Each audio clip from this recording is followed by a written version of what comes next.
Pegasus मुबैना जासूसी मामले में जांच की अपील करते हुए एडिटर्स गिल्ड ऑफ इंडिया ने सुप्रीम कोर्ट का दरवाजा खटखटाया है। एडिटर्स गिल्ड ऑफ इंडिया ने पेगासस मामले की एसआईटी से जांच कराने की अपील की है। साथ ही मरकज को स्पाईवेयर के लिए गैर मुल्की कंपनियों के साथ माहिदों की तफसील के अलावा जिन अफराद के खिलाफ स्पाईवेयर का इस्तेमाल किया गया उसकी तफसील फराहम करने की हिदायत देने की अपील की है।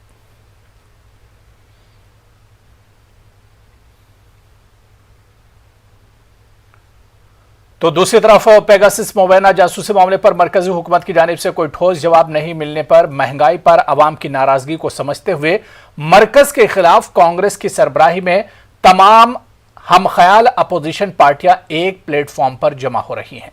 आज राहुल गांधी के जरिए अपोजिशन पार्टियों के लीडरों को चाय पर मधु किया गया था। राहुल गांधी की दावत में Shiv Sena, NCP, IUML, Samajwadi party, TMC, CPI, RJD और आरएसपी के अरकान पार्लियामेंट शरीक हुए। इस मौके पर पेगासस मुबैना जासूसी मामले के अलावा महंगाई और किसानों के मामलों में मोदी हुकूमत को घेरने का लाही अमल तैयार किया गया। मीटिंग में महंगाई के खिलाफ पार्लियामेंट तक साइकिल मार्च निकालने पर अपोजिशन ने इत्तेफाक किया। इस साइकिल मार्च में राहुल गांधी के अलावा कई अपोजिशन पार्टियों के एमपीज ने पार्लियामेंट तक साइकिल मार्च में हिस्सा लिया। राहुल की दावत में आम आदमी पार्टी और बहुजन समाज पार्टी शरीक नहीं हुई।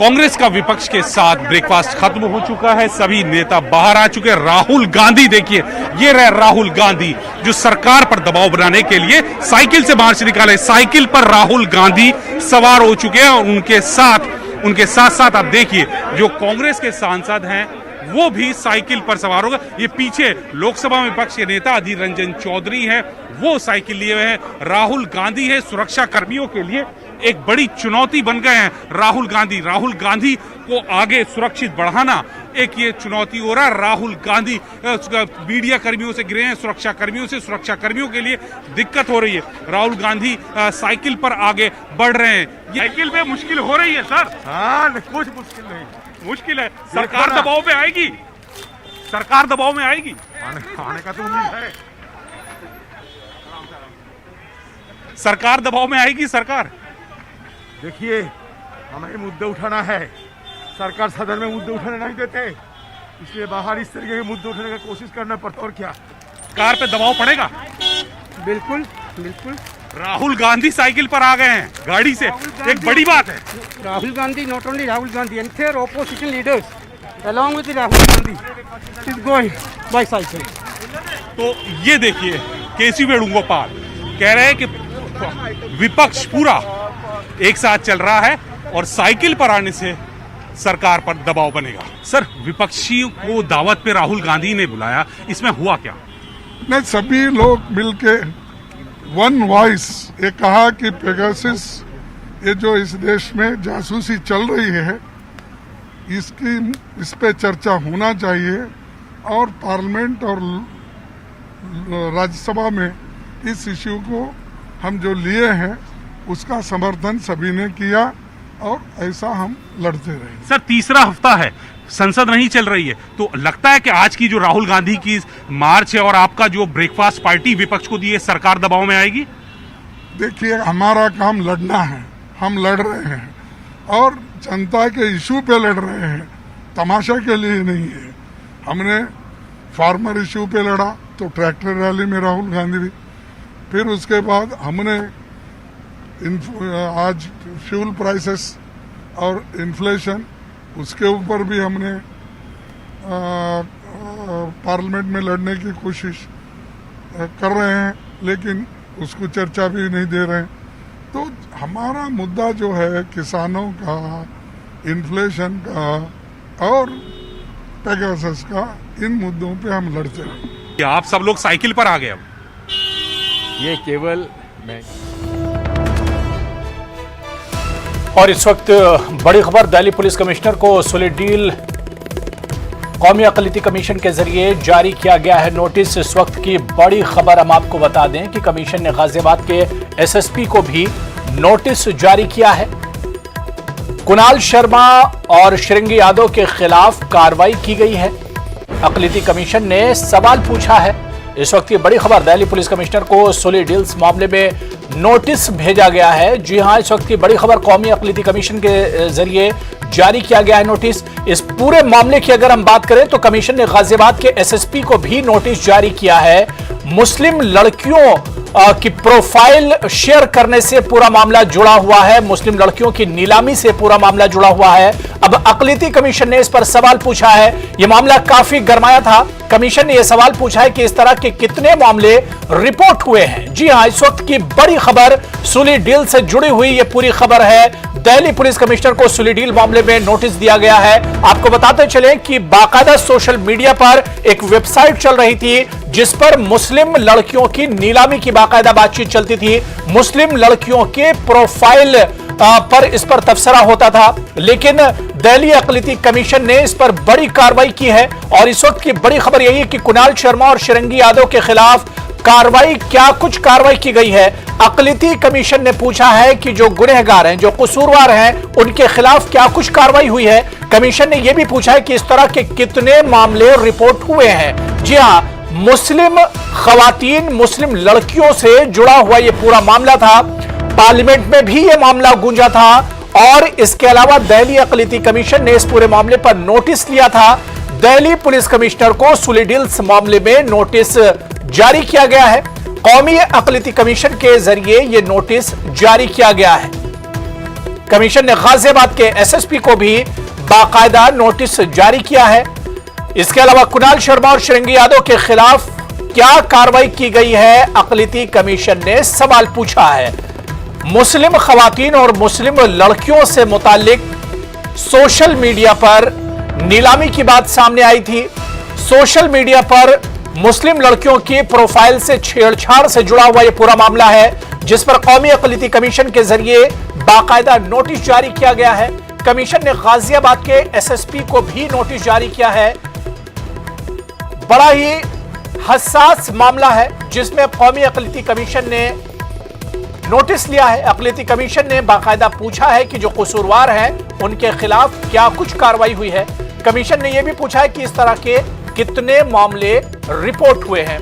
बाकायदा न्यूज़ 18 उर्दू के पास वो नोटिस भी है, आप टीवी स्क्रीन पर देख सकते हैं। जो नोटिस बाकायदा कौमी अक़लियती कमीशन के जरिए जारी किया गया है, वो नोटिस भी हम आपको टीवी स्क्रीन पर दिखा रहे हैं। मुस्लिम खवातीन से जुड़ा हुआ ये बड़ा हसास मामला था, जिसमें सोशल मीडिया पर बाकायदा वेबसाइट चलाकर मुस्लिम खवातीन से और उनकी प्रोफाइल से छेड़छाड़ से ये पूरा मामला जुड़ा हुआ है, जिसे सुली डील के नाम से जाना जाता है। कमीशन ने इस नोटिस में यह भी पूछा है कि इस तरह के कितने मामले रिपोर्ट हुए हैं। चलिए आगे बढ़ेंगे। बीजेपी ने इल्जाम आयद किया है कि पार्लियामेंट नहीं चलने की वजह से सिर्फ और सिर्फ अपोजिशन इसकी वजह है। अपोजिशन की वजह से ही पार्लियामेंट की कार्रवाई में रखना पड़ रहा है। ये बार बार अपील कर रहे हैं कि इस सदन में विपक्ष आए, तीखे से तीखे आलोचना करे, चर्चा करे। हम उसके लिए तैयार हैं, जवाब देने के लिए तैयार हैं, लेकिन सदन में कोई चर्चा नहीं होने दे रहे हैं। सदन के लगातार कार्रवाई को बाधित कर रहे हैं। और जिस तरह से एक विपक्ष के सांसद ने कहा कि अगर डिमांड फॉर ग्रांट्स हो या कोई बिल हो, आखिर सरकार को जनता ने चुन करके भेजा है कानून बनाने के लिए उनके हक में, और अगर हम उस कानून को पास कर रहे हैं तो कह रहे हैं कि सदन में ऐसे बिल पास हो रहा है जैसे चाट पापड़ी का। तो अगर ये बात एक विपक्ष का सांसद कह रहा हो राज्यसभा में, तो ये सरकार का नहीं बल्कि देश के 135 करोड़ लोगों की भावनाओं पे कुठाराघात है और उनका सीधा सीधा अपमान है। भारत सरकार नरेंद्र मोदी जी के नेतृत्व में लोकतांत्रिक मूल्यों के आधार पर चलते हुई देश के सर्वांगीण विकास के लिए तत्पर है और काम कर रही है। जहां तक विपक्ष और राहुल गांधी का सवाल है, मैं उनसे आग्रह करना चाहूँगा कि लोकतंत्र में गैर जिम्मेदाराना व्यवहार का कोई स्थान नहीं होता, इससे लोकतंत्र कमजोर होता है। प्रधानमंत्री नरेंद्र मोदी जी ने भारत सरकार के संबंधित मंत्रीगणों ने प्रतिपक्ष को हमेशा ये कहा है कि आप विषय पर चर्चा करें। भारत सरकार हर विषय पर चर्चा करने के लिए तैयार है, लेकिन विपक्ष चर्चा करने को तैयार नहीं है। विपक्ष की स्थिति भी किसान यूनियन जैसी हो गई है। प्रस्ताव कुछ है नहीं और सदन को बाधित करना ही एकमात्र रास्ता उनको सूझता है। राज्यसभा रुकन सैयद नासिर हुसैन ने कहा कि पार्लियामेंट की कार्रवाई में कोई रुकावट पैदा नहीं की जा रही, बल्कि सरकार अहम मुद्दों पर बात नहीं करना चाहती। अपोजिशन आवाम के मुद्दे को उठा रही है, लेकिन सरकार इसका जवाब नहीं दे रही है। संसद सत्र का तीसरा हफ्ता चल रहा है, लेकिन अभी तक संसद नहीं चल सकी। आरोप प्रत्यारोप का दौर जारी है। कल क्या संसद चल सकेगी? मीटिंगों का दौर भी कल चलेगा। हमारे साथ हैं सैयद नासिर हुसैन साहब। नासिर साहब, कल एक बार फिर से सारे अपोजिशन लीडर एक बार फिर से बैठेंगे। क्या लगता है, सरकार की तरफ से ये कहा जा रहा है अपोजिशन पार्लियामेंट सेशन नहीं चलने दे रही? ये एकदम मुद्दे साफ हैं। देश के सामने मुद्दे हैं, देश की जनता के मुद्दे हैं। अब किसान का मुद्दा है। 50% से ज़्यादा हिंदुस्तान का पॉपुलेशन किसान है। पेट्रोल, डीजल, गैस के दाम पूरे हिंदुस्तान के लोगों का मुद्दा है। कोविड का मिस हैंडलिंग पूरे हिंदुस्तान के लोगों का मुद्दा है। और पेगासिस, इससे लेके सुरक्षा, right to liberty, right to freedom of expression, right to speech और राइट टू प्राइवेसी, ये तमाम मुद्दे पेगासिस के जासूसी के मुद्दे में के साथ जुड़े हुए हैं। इन तमाम मुद्दे देश के लोगों के मुद्दे हैं। इस पे अगर डिस्कशन नहीं होगी, इसके ऊपर चर्चा नहीं होगी, तो किस पे होगी चर्चा? तो इसको लेके हम लोग सत्तापक्ष पार्टी को और सरकार को घेर रखे हैं और उनको इसके ऊपर जवाब देना है। इससे वो भाग नहीं सकते। लेकिन सरकार ये कह रही है, स्पीकर भी बार बार कह रहे हैं कि आप लोग चर्चा कीजिए। चर्चा के लिए तो रेडी हैं। आज 267 के तहत जो हम बार बार नोटिस दे रहे हैं, आज भी नोटिस दिए थे।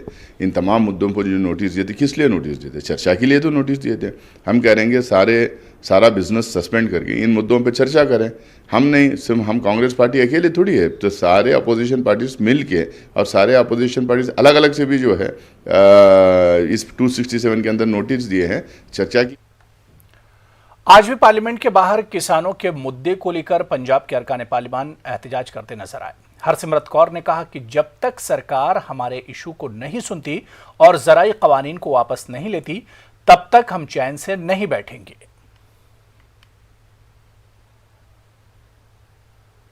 8 महीने से किसान धरने पे बैठे हैं। 500 से ज्यादा किसान अपनी जानें गंवा चुके हैं इस गर्मी में, सर्दी में, बरसात में बैठ के ये काले कानून रद्द कराने के लिए। ना 8 महीने से किसानों की सुन रहे हैं जो सड़कों पे बैठे, घर बार छोड़ के, अपने किसान अपने खेत फसल छोड़ के, और ना ही इधर संसद के अंदर हम एडजॉर्नमेंट मोशन के ऊपर हर रोज 12 दिन से दे रहे हैं, एडमिट करके, चर्चा करके, सारे हाउस की सहमति लेके कि ये क्यों वापस होने चाहिए, वो हमारी यहाँ पे आवाज कुचली जा रही है। ये अन्न को उगाने वाले को अन्नदाता कहते हैं। आज अन्नदाता अपने अन्न को छोड़ के जो सड़कों में बैठ के संघर्ष कर रहा है, तो ये हरी भरी फसलों को कौन देखेगा? ये सारा अन्न जो पूंजीपतियों के हाथ में देने के लिए आपने ये कानून बनाए हैं, तो इससे बहुत शर्मनाक बात है कि आप अपने आप को किसान हितैषी बताइए, लेकिन कानून किसान विरोधी और किसान का खून करने वाले कानून आप लेके आते हैं। कई करोड़ों लोगों के रिप्रेजेंटेटिव यहाँ पे लोगों की आवाज उठाना चाह रहे हैं। आप वो आवाज को चल के आप देश के हर नागरिक का अपमान कर रहे हैं और उनका पैसा भी बर्बाद कर रहे हैं। हर रोज किसान की मौत हो रही है, और किसान की एक जिंदगी से ज्यादा जरूरी क्या चीज हो सकती है? और नेशनल सिक्योरिटी अपने आप को बहुत बड़े आप पेट्रियोटिक बताते हैं। नेशनल सिक्योरिटी की इतनी बड़ी जासूसी की बात है, आप उसकी चर्चा से भी भाग रहे हैं। ये सरकार क्यों भागती है? ये जोर जबर वाली सरकार है, ये डिक्टेटरशिप वाली सरकार है। नेटवर्क 18 फेडरल बैंक संजीवनी गाड़ियां पूरे मुल्क में कोरोना वायरस से मुतासरा अजला में गश्त कर रही हैं। वैक्सीन की अहमियत के हवाले से बेदारी लाने की हमारी कोशिशों को आपकी तायद की अशद जरूरत है। आइए एक नजर डालते हैं कि संजीवनी गाड़ियां किन इलाकों में हैं।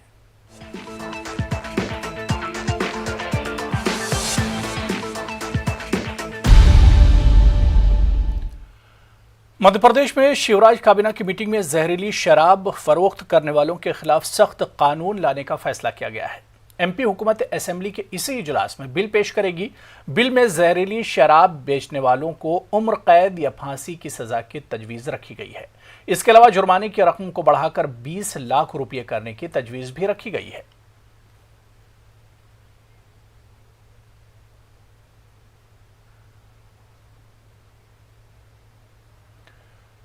वज़ीर-ए-आज़म नरेंद्र मोदी ने प्रधानमंत्री राशन स्कीम के इस्तेफादा कुनंदगान से खिताब करते हुए कहा कि कोरोना वबा के दौरान हुकूमत हर मुमकिन मदद की कोशिश कर रही है। प्रधानमंत्री राशन स्कीम के तहत करोड़ों लोगों को फायदा पहुंचाया जा रहा है। इस स्कीम के तहत 5 किलो गेहूं और चावल मुफ्त में तकसीम किया जाता है।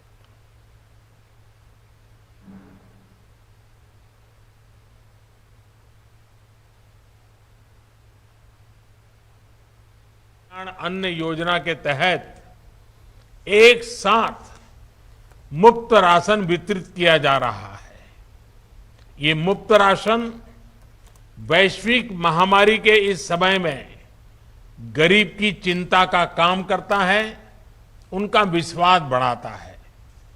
ये योजना आज से प्रारंभ नहीं हो रही है, योजना तो पिछले 1 साल से करीब करीब चल रही है, ताकि इस देश का कोई गरीब भूखा न सो जाए। मेरे प्यारे भाइयों बहनों, गरीब के मन में भी इसके कारण विश्वास पैदा हुआ है। ये विश्वास इसलिए आया है क्योंकि उनको लगता है कि चुनौती चाहे कितनी भी बड़ी हो, देश उनके साथ है। थोड़ी देर पहले मुझे कुछ लाभार्थियों के साथ बातचीत करने का अवसर मिला। उस चर्चा में मैंने अनुभव भी किया कि एक नया आत्मविश्वास उनके अंदर भरा हुआ है। हिंदुस्तान में ईरान के सफीर अली चेगैनी ने न्यूज़ 18 से बात करते हुए कहा कि ईरान के नए सदर हिंदुस्तान से बहुत वाकिफ हैं और वो 2 बार भारत का दौरा कर चुके हैं। इनकी अहलिया भी हिंदुस्तान आ चुकी हैं। हमें उम्मीद है कि ईरान और हिंदुस्तान के ताल्लुकात मजीद मुस्तहकम होंगे। ईरान के सफीर ने अफगानिस्तान और इराक से अमरीकी फौजियों के इनखला के बारे में कहा कि हमारा पूरा खित्ता इंतहाई नाजुक हालत में है। ये सूरत हाल हिंदुस्तान और ईरान दोनों के लिए अहम है। हम मोहतात और परेशान हैं। ईरानी सफीर ने कहा कि मेरा मानना है कि हम अफगानिस्तान के लोगों की मदद करना चाहेंगे।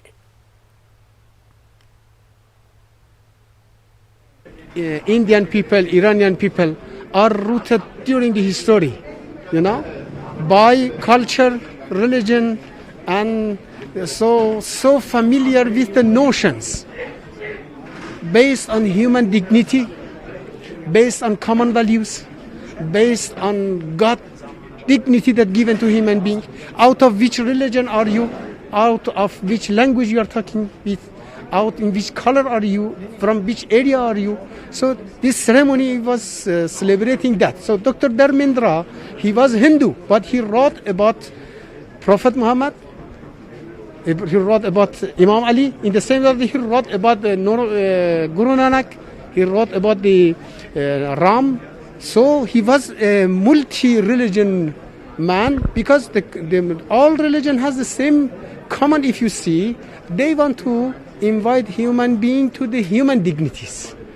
So this ceremony was actually encouraging coexisting of religion believer in India and in all of the world to follow the dignity of human being. He is very familiar with India. He traveled 2 times to India before. His wife also, she's a scholar. She came to India also, delivered some and released some article from her. So he is very familiar with Indian and Indian coexisting, Indian culture, and he is encouraging, and I'm sure with this new president we will have very good relationship in different field with India. So of course our region now is in very critical time, and such a development, you see, it is very important for all regional countries, including India and Iran. And we should be careful, we are cautious, we are worrying about such a development, and I wish we can help Afghan people to decide themselves to have whatever they want in their regime and to control their country, to prevent any war again inside Afghanistan, and That shows that foreign hands inside Afghanistan never will be succeed. The problem of Afghanistan should be solved by Afghani themselves. Afghani different group Afghanis. So nobody can impose something by gun in Afghanistan. We as neighboring country, we should help them to have such a development in their country peacefully, inshallah. Vaccination, mask और समाजी फासले के जरिए ही corona को हराया जा सकता है। मुल्क के मारूफ सनतकार इरफान रजाक सेठ ने बेंगलुरु में ये बात कही। सात्विक इम्यूनिटी सेंटर का इफ्तिताह करते हुए इरफान रजाक सेठ ने कहा कि गफलत और लापरवाही की वजह से कोरोना की बीमारी दोबारा फैल रही है। यहां तक कि तीसरी लहर को लोग दावत दे रहे हैं।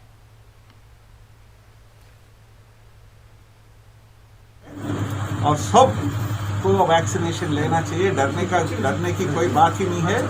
और अगरचे कोई भी एक बंदा भी वैक्सीनेशन से कम हो गया तो हमें खतरा है, ये चीज़ याद रखना चाहिए। और कभी भी बाहर निकले ज़्यादा भीड़ में मत जाए और मास्क पहन कर रहें, तो अपनी सेहत भी अच्छी रहेगी, दूसरों की भी सेहत अच्छी रहेगी। कामयाबी की शुरुआत जिंदगी में कभी भी कहीं से भी हो सकती है। इस बात को सच साबित किया है शुभम जगलन ने। शुभम ने हरियाणा के एक छोटे से गांव में रहकर गोल्फ खेलने का ख्वाब देखा और अपनी मेहनत से ख्वाब को पूरा भी किया। हमारे नुमाइंदे आनंद नरसिम्हन ने उनसे बात की और जाना कि उनका यह सफर कितना मुश्किल या आसान रहा। आज हम आपको एक ऐसे शख्स से मिलवाएंगे जिनकी उम्र तो कम है पर इरादों में दम है। मिलते हैं आज के गेस्ट उभरते हुए भारतीय गोल्फर शुभम जांगलान से। नमस्ते सर। आपके नाम भी एक वर्ल्ड रिकॉर्ड है ना, 9 अंडर का कुछ? बहुत ही अच्छा खेला था उस दिन, quite a lucky day, but world record का तो बाद में पता चला था, बट क्वाइट एक्साइटिंग। शुभम जांगलान अपने आप को कहाँ देखता है आज से 10 साल बाद? इंडिया को रिप्रेजेंट करूँ मैं, पीजीए टूर पे खेलूँ, at the end to get a medal for India at the Olympics. Lottoland presents